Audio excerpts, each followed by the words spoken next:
Welcome to Far East Wargaming, and today we're excited to bring you our very first terrain build tutorial, and this is in collaboration with Scrapescapes KL.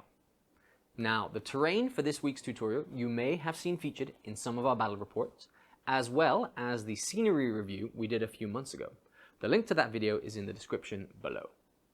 Now, I will say there are some advanced techniques used in the creation of this terrain that may require adult supervision for some of our younger audience.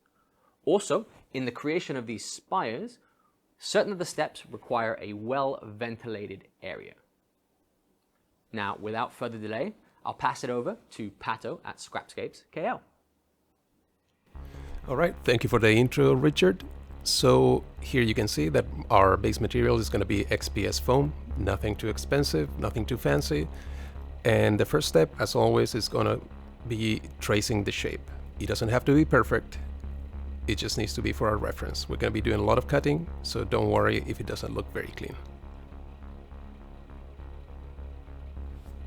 All right, so the second step is carving. You're going to need a knife. And what we're going to do here is make small cuts. You don't want to make big cuts, take big chunks of foam. We're just going to make small cuts, take small bits, and always away from you. That's a safety tip. Remember, small cuts, you want to keep that shape that we sketched earlier. And here you can see I'm cutting towards myself, not very safe, but that's why you need a good knife. XPS foam tends to blunt blades very quickly, so you need to replace them constantly. Now here you can see it's very boxy, don't worry about that. We're gonna sand everything down and it will look so much better later. The next step is refining the shape. As you can see here, I'm sketching some scales which are very typical of that Tyranid look. We want these towers to look very organic, so I'm gonna add these scales. Like you can see, nothing too fancy, it just needs to be for a reference. Now we continue making cuts. They need to be small cuts, nothing too big. Remember, we're refining. We are also making some deep cuts around the scales. Eventually we will carve around them to give a more definitive shape.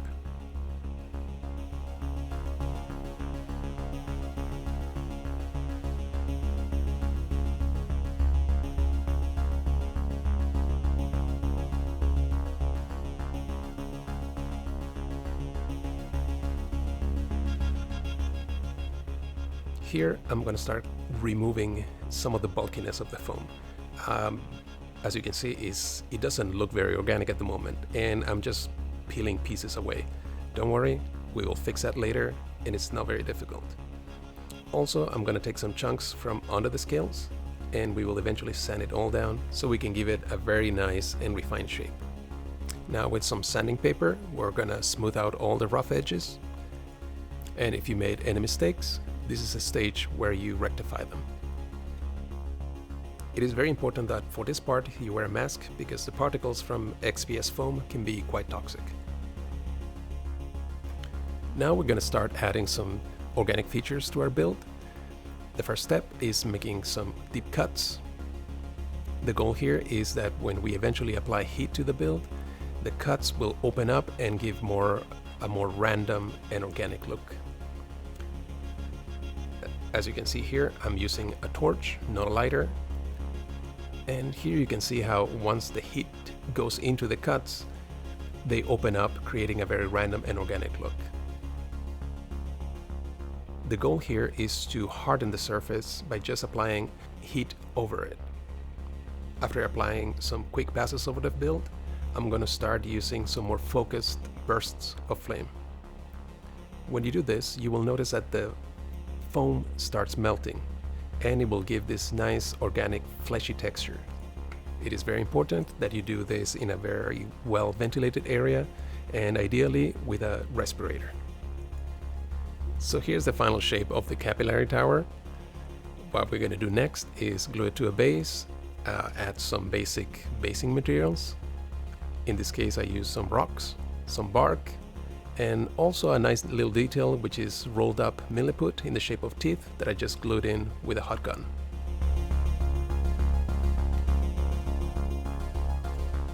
As additional parts for this terrain set, we're going to do some basic rock formations.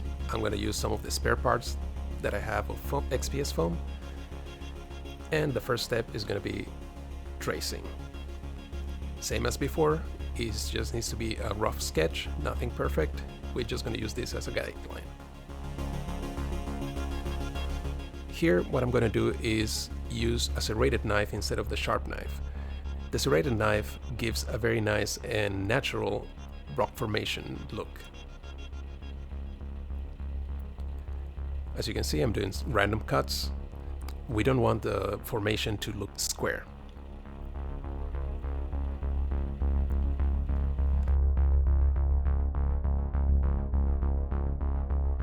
Here you can see this flat area. An easy way to fix this is by just making a dip cut and then breaking off.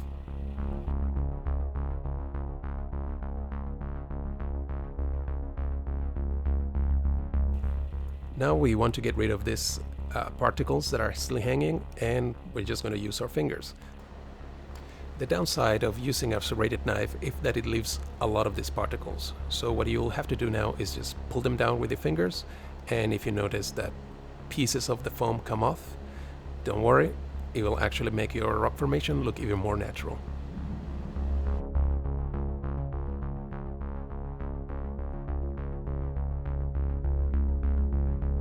One of the most important things that I keep in mind is randomness. So what I'm going to do here is adding little details here and there. There's no correct way of doing it, and because there's no correct way of doing this, feel free to be creative.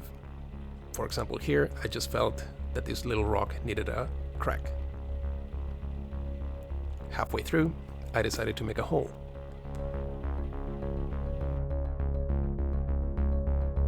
Just make sure that you add randomness to it, that not all the shapes and all the pieces look the same. An important part is the texturing. Here what I'm using is an aquarium filter. They are very affordable and easy to get. I broke it in half and I gently hit the foam with a rough edge.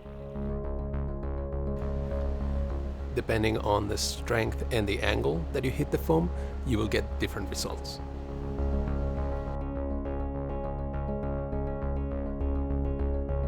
Once you're done, everything needs to be glued to a MDF board. And here you can compare it to a final rock formation.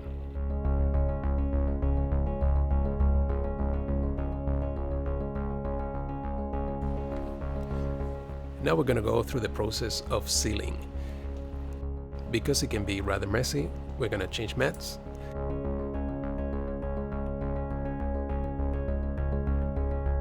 And these are the products that you will need. PVA glue, plaster or wall sealer, any generic brand from your local hardware store should do the trick.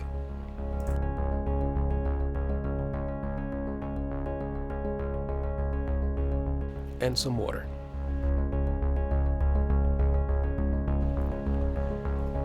Because XPS foam doesn't react very well with spray cans, I always like to use this mix and protect the foam. This is not rocket science, so you can just eyeball it. It should be about 1 part of each. 1 part PVA glue, 1 part plaster or wall sealer, and 1 part of water. Add more water until you reach that consistency of Greek yogurt.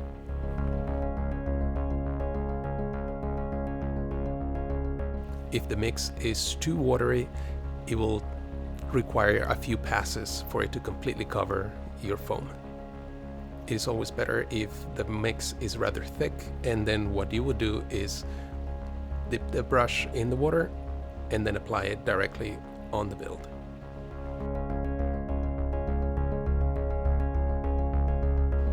At some point we will have to prime all this, and if you prime directly on the XPS foam, it might melt. That is why it's always better to give it a nice protective coat.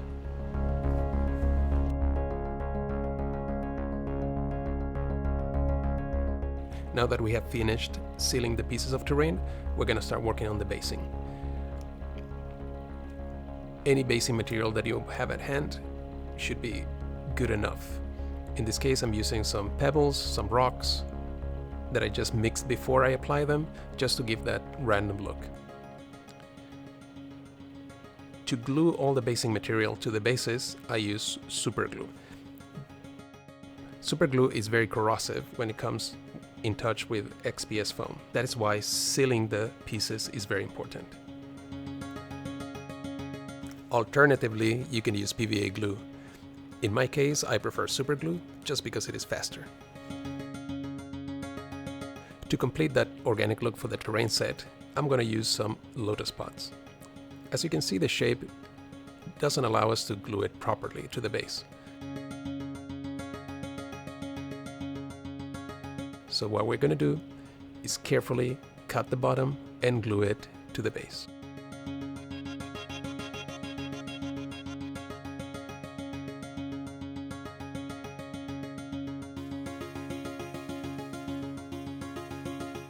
Since this is a dry flower, what we're going to do next is reinforce it with, you guessed it, more super glue. Lotus pots are very similar to paper, so adding that extra glue will actually pay off later on. Now the easiest part that is very complicated for me because I did not wait long enough for the glue gun is just glue them to the base.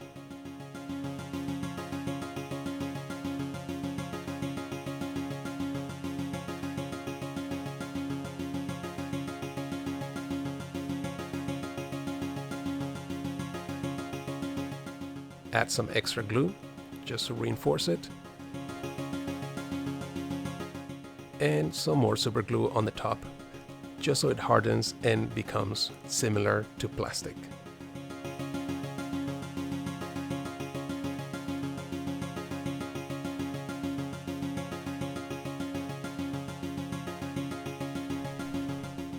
And we're going to finish up this piece with some basing materials. Same steps as we did before.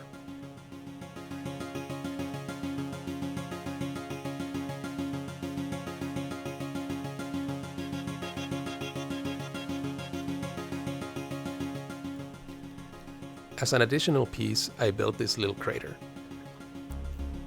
For this, we use the same techniques that we used for the organic parts of the capillary tower.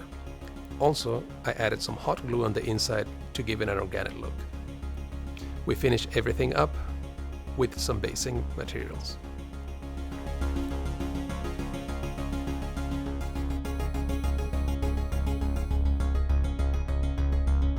Since we're going for a jungle look, what we're going to do here is add grass.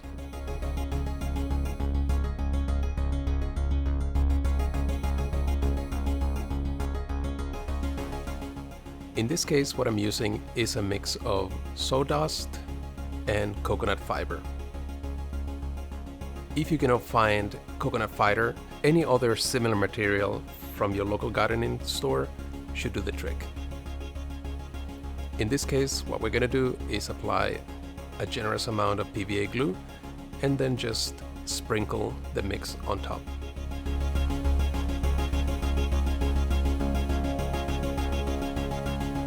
I like the look of the coconut fiber because it has different strands that stick out and really sell that look of grass.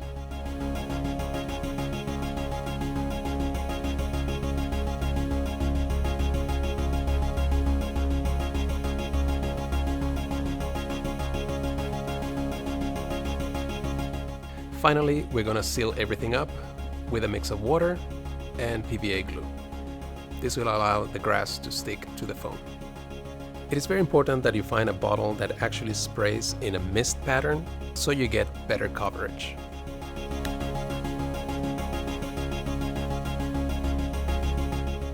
And here is the final terrain set right before we start priming and painting.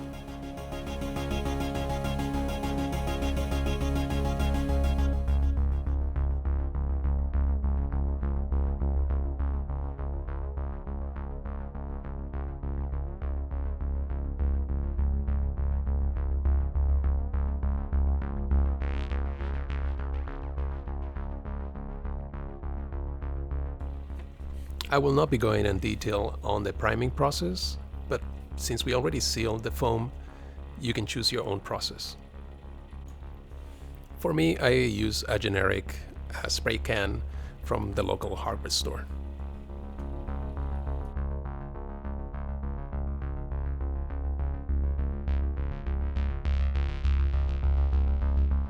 So now we're going to start painting. The first area that we're going to target is all these rocky areas and the dirt on the bases.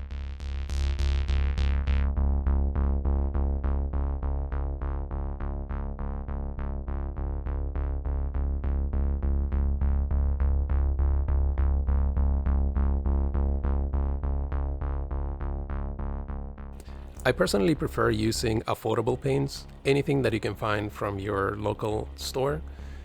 And what we will use for our trusted palette is the cover of a food container. Mix the colors of your preference. I'm going for brown tones in this case because we want to get that jungle look. Mix the colors until you're happy with the tone and apply it directly.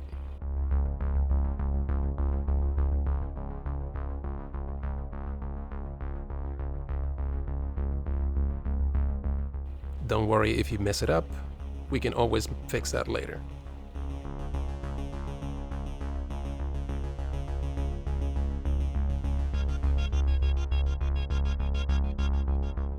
I always prefer using thicker paint because since they're not minis, we are not too concerned about losing details.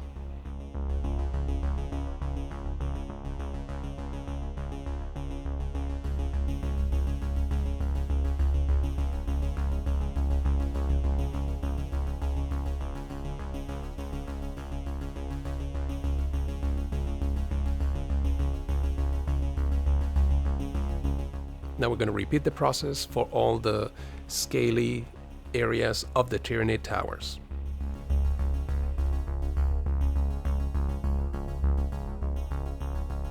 Here I already have it mixed up, and we're going to apply it directly to the foam.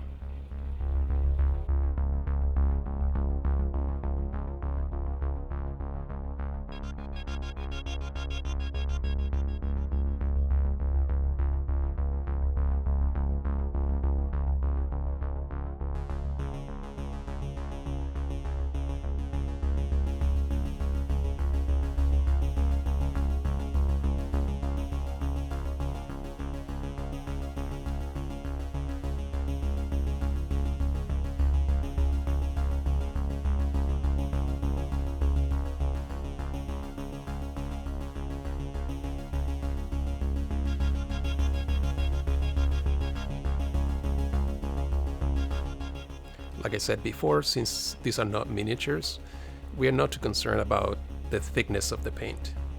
In fact, the less coats that you use, the faster the process will be.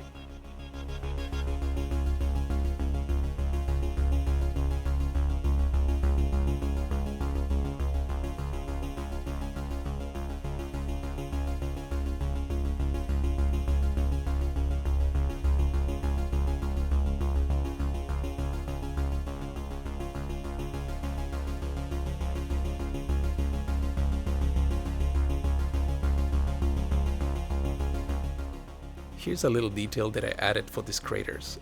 As you can see inside, there are tiny little balls. Those are actually silica balls that I glued to the crater, just to give you the impression that this is some sort of hatchery.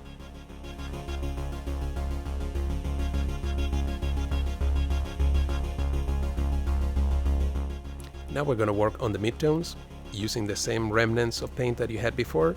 Add some lighter colors, in this case cream color.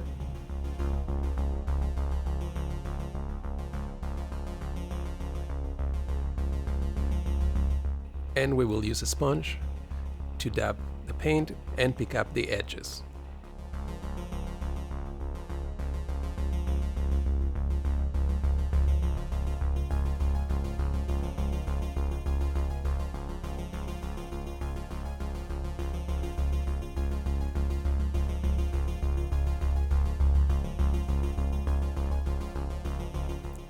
There you can see finally our terrain pieces are taking shape.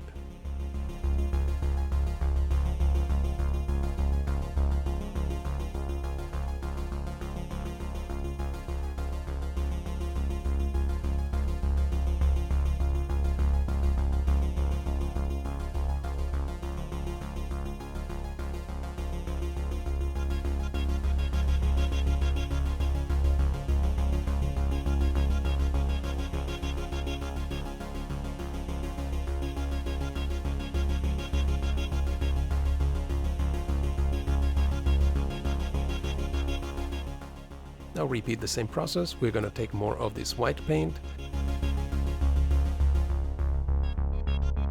add it to the original mix,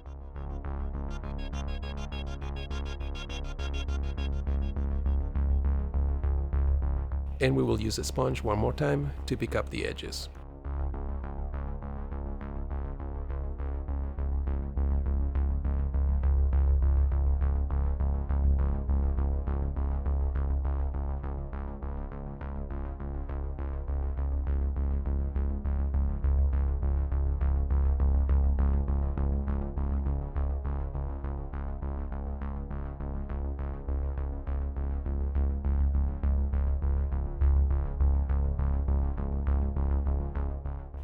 As you can see, there's grass present in all of our pieces.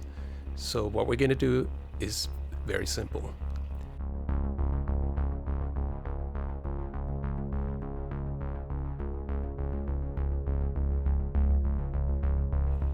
Take your favorite green colors and we're just going to dry brush them directly.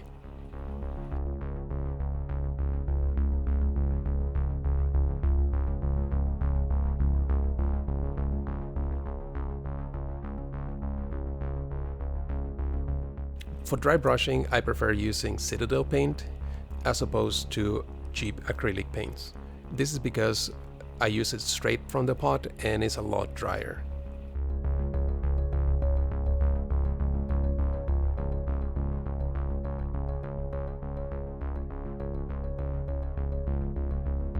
Just make sure you use 3 different tones, a dark tone, a mid-tone in this case, and finally add a yellow tone. As you can see, I'm taking paint straight from the pot.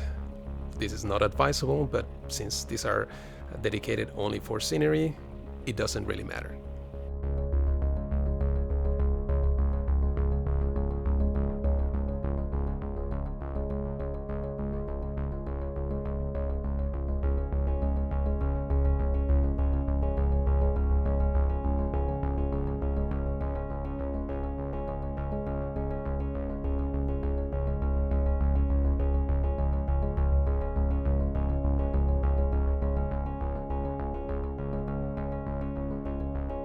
Finish everything up with some highlights. In this case, I'm using a yellow paint.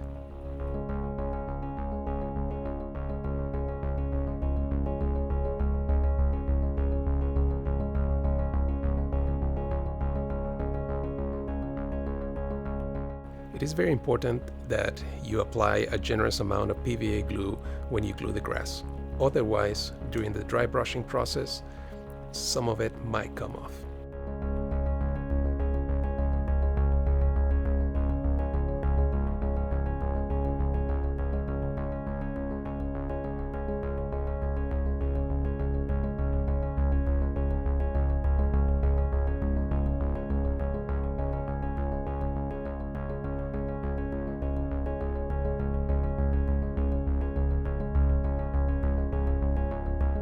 And here you can see how we have finished the grass.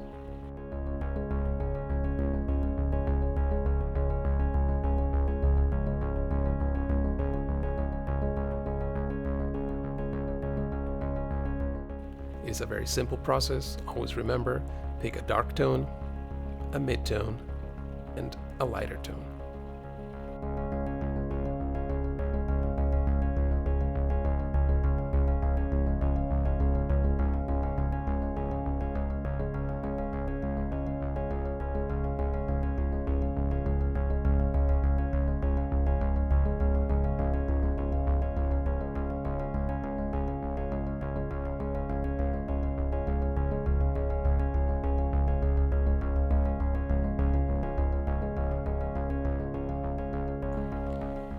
Now we move on to the purple midtones.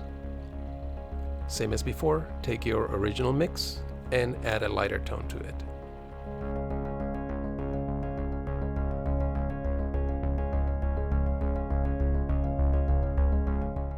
Again, what we want to do here is pick up the edges just so we get a nice highlight.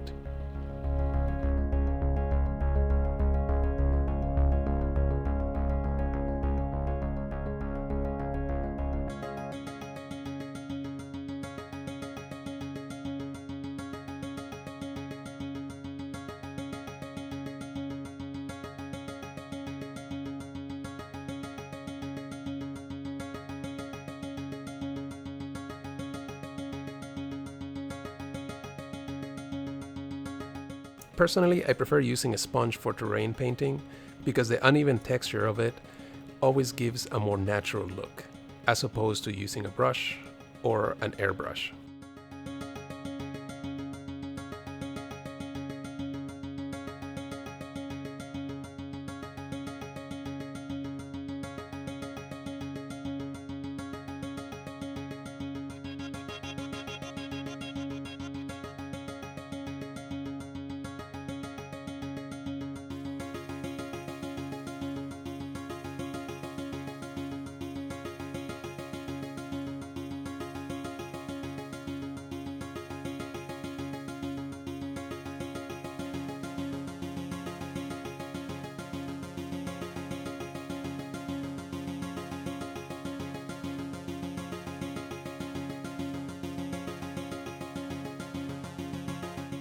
An important thing is that you must replace this bit of sponge regularly, otherwise it becomes too clogged with paint.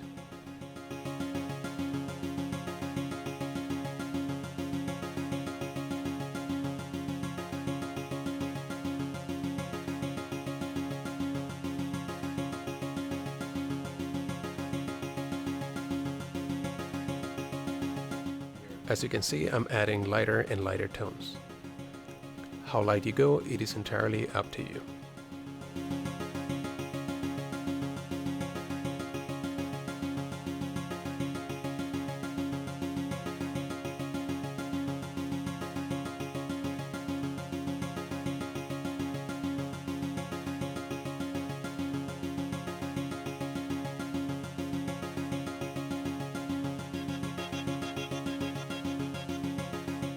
Another tip is that you must dab the excess paint on your palette, otherwise you might get strong tones that might not look too natural or very good on your sets.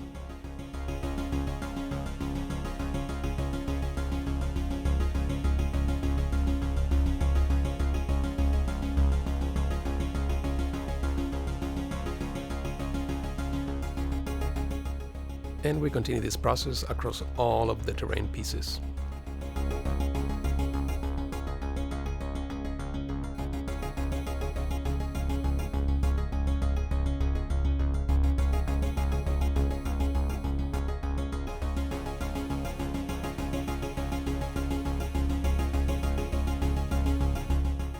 Now finally we will work on the high tones for all the purple areas. To achieve lighter and lighter tones, you can use a white paint. In this case I'm using an off-white or a cream color.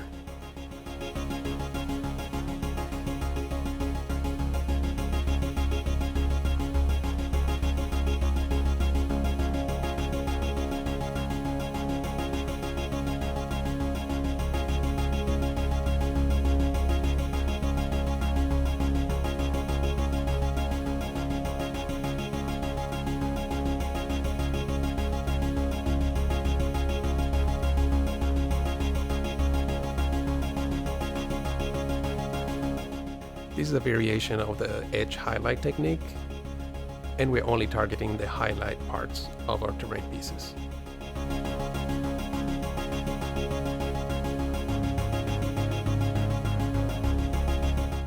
Here you can see me going against my own tips and using way too much paint on the piece.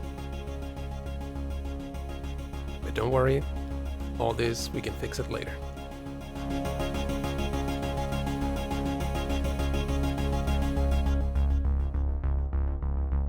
And here you can see what the final purple should look like.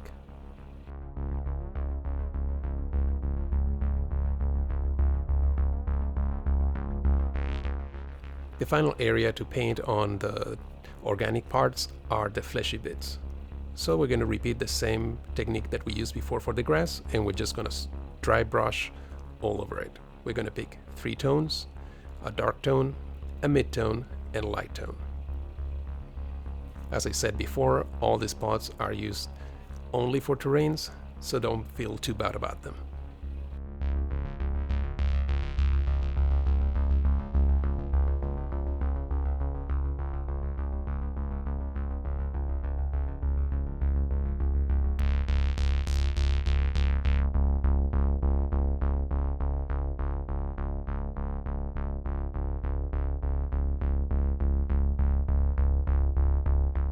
You can see how I'm using different brushes.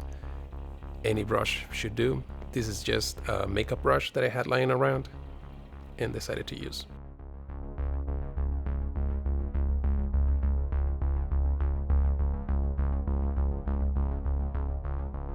Personally, I prefer flat brushes for this.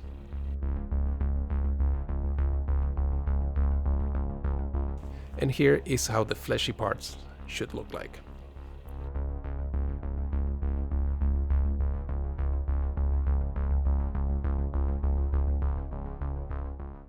Because the rock formations were looking a bit dull, I decided to do an edge highlight on the rocky areas. For terrains, I always use either white or off-white for the highlights. I do this because I prefer achieving a very high contrast. If it looks a bit strange to you, don't worry, we will fix it all up in the final step.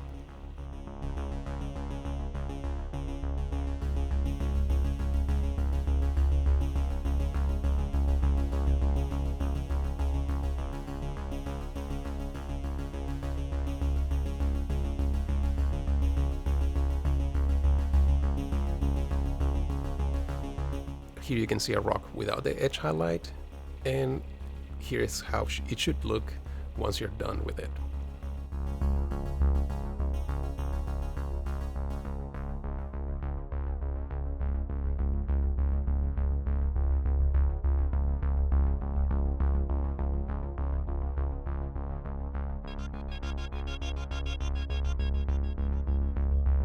Finally, we're gonna do an oil wash. For the oil wash, I always use black, burnt umber, and raw sienna mixed with artist spirits.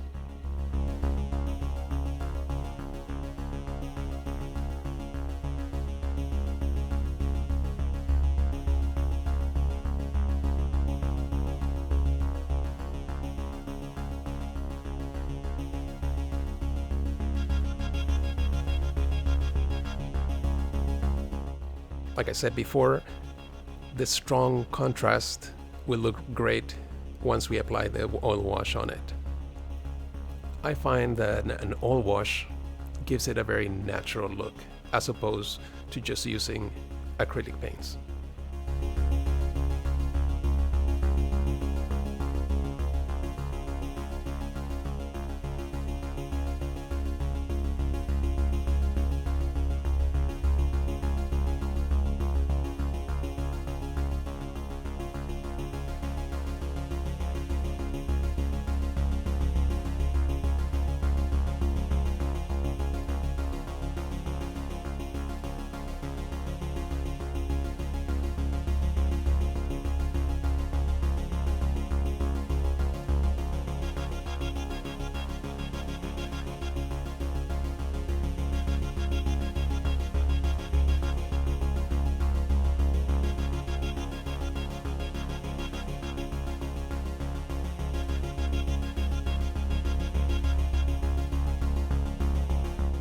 It is very important to let the oils fully dry.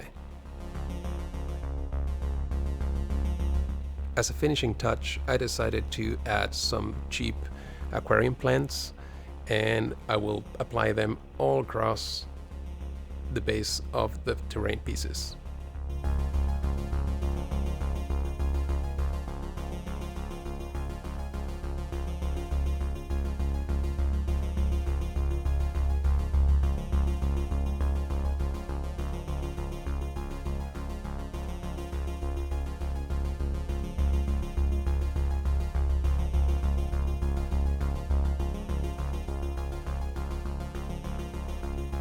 I was lucky enough to find these little purple flowers that go really well with the Tyranid look.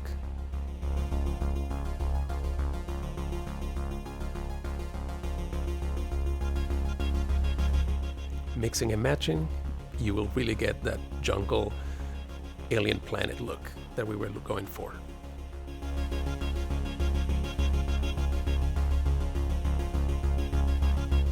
As a finishing touch, we're going to add a slime effect using Yoo-Hoo glue.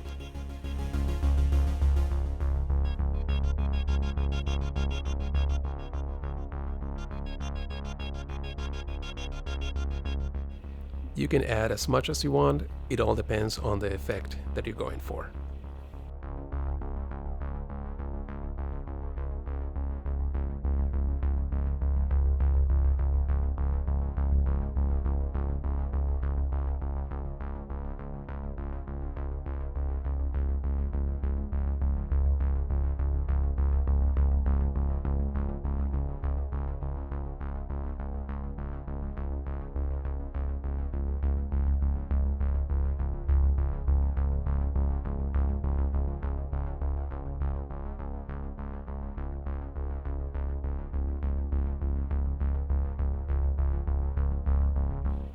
Now that the slime is all in place, I decided to add some Nurgle's rot just to make it even more disgusting.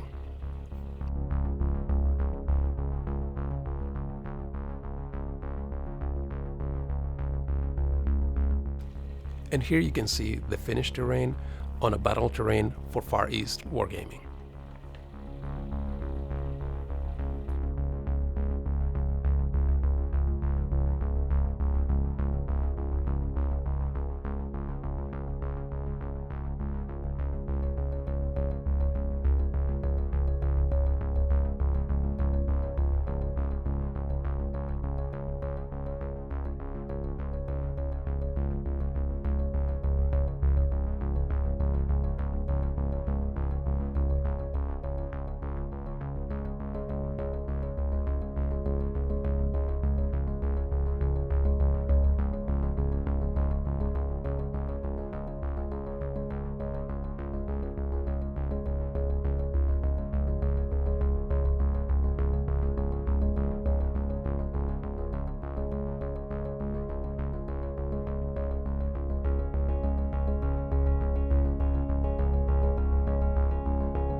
Well, I hope you guys enjoyed that terrain build tutorial.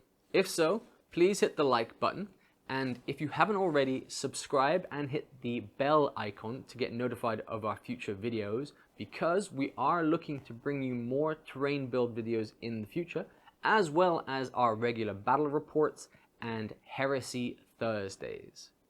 Once again, I want to give a big thanks to Pato from Scrapescapes KL for this tutorial. We look forward to working with him and Scrapescapes in the future. But for now, thanks for watching, and we'll see you on the next one.